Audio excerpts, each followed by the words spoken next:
Welcome back. In just under 3 years' time, the continent of Africa will be staging football's World Cup for the very first time. The host South Africa making all the right noises about the event, yet problems with crime, transport and the potential legacy of the construction have been overshadowing the build-up.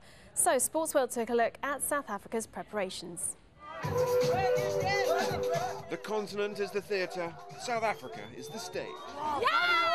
We're on the road to the 2010 World Cup, and it's party time. You go to this corner, that corner, you go to the 9 provinces, they'll all tell you about 2010. I don't know if I will afford one ticket, but I'm just looking forward to it. It's the same like in Germany. You also need a little bit of luck. Then you see white man like you.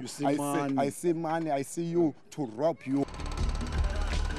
Now the initial party's over, it's time to knuckle down to the serious business of organising the largest sporting event on the planet. 5 new stadiums will be built. 5 old stadiums will be renovated to meet FIFA regulations. On the surface, things are looking pretty rosy for the hosts, but there have been problems. Cape Town, the seat of government and a jewel in the tourism crown. Here, local fightback has been the most vocal. TREVOR STACEY is with the GREENPOINT coalition that was set up to fight against the proposed cost, the environmental impact and the location of the new stadium, which will be miles away from the homes of the true fans. The stadium is expected to cost somewhere between $350 and $400 million.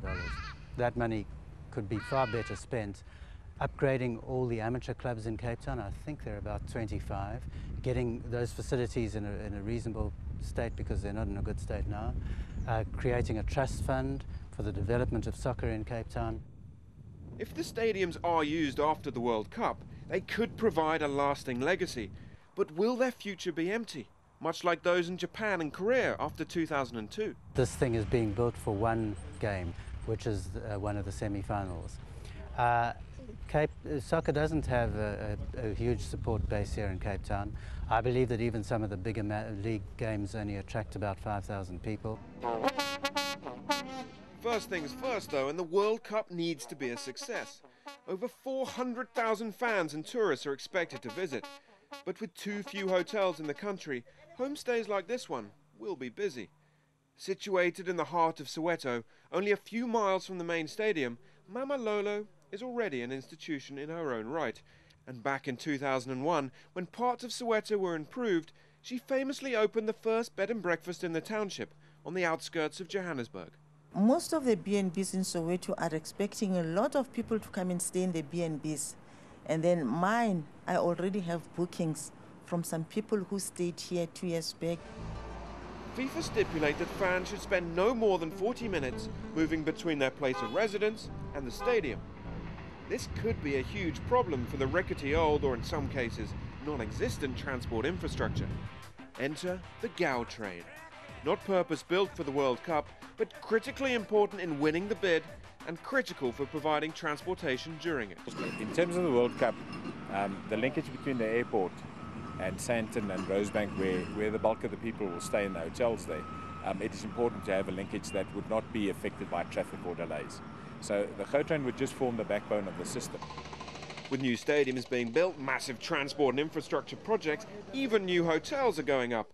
The World Cup is catalysing the construction industry, and there is hope that these economic benefits will filter down into the poorer communities, such as townships like Khayelitsha, a sprawling slum, home to over 1 million, a throwback to the apartheid era, where trapped in this cycle of poverty and desperation, many like Khayelitsha turn to crime. When I think 2010, about 2010, I think what to pass those tourists, to rob those tourists, you know, because I'm living in Khayelitsha. I know Khayelitsha is under Cape Town. Cape Town is going to host World Cup. I know I'm going to survive with rob other people, you know. Rated as the 3rd most dangerous country in the world, the organising committee realised that security will be of paramount importance. And they hope that their experience successfully hosting previous world events will calm fears. And football, not crime, will become the headline news during the event. We had the Rugby World Cup, the Cricket World Cup, the World Summit on Sustainable Development, the African Cup of Nations. All of those events had a security plan, and we managed to safeguard every single one coming to the event. The World Cup is not just about the politics and economics of a country's ability to host it. It's also about football and the spirit of the beautiful game.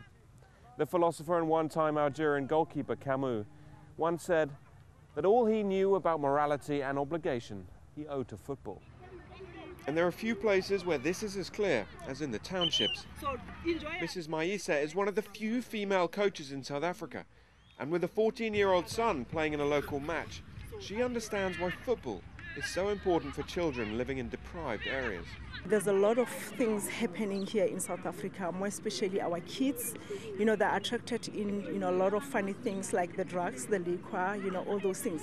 So if they play soccer, I think it is a place where we're keeping them busy. And that is something that the new coach of the national side, Bafana, knows too well. Carlos Parreira may have taken 4 different teams to the World Cup and even won the event in 1994 as the coach of Brazil, but he's well aware that in a developing country, football has the power to change lives. This is the dream of any boy, to represent Bafana to be, and also to find a way of rising in life.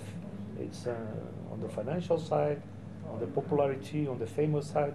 It's a very good, how can I say, short way to build your life. And also something which they like, they love it. But for many, the closest they'll ever come to the national side will be watching their team live. But many may not even be able to do that. Only 1 million of the 3 million tickets will be made available to South Africans. And for the boy in the township, the price will most certainly be too much. Football in South Africa and on the African continent in general is the sport of the poor and the unemployed. They are passionate about the sport. And therefore, we have an obligation to ensure that we provide a ticket that's affordable to the real soccer fan in our country and on the continent.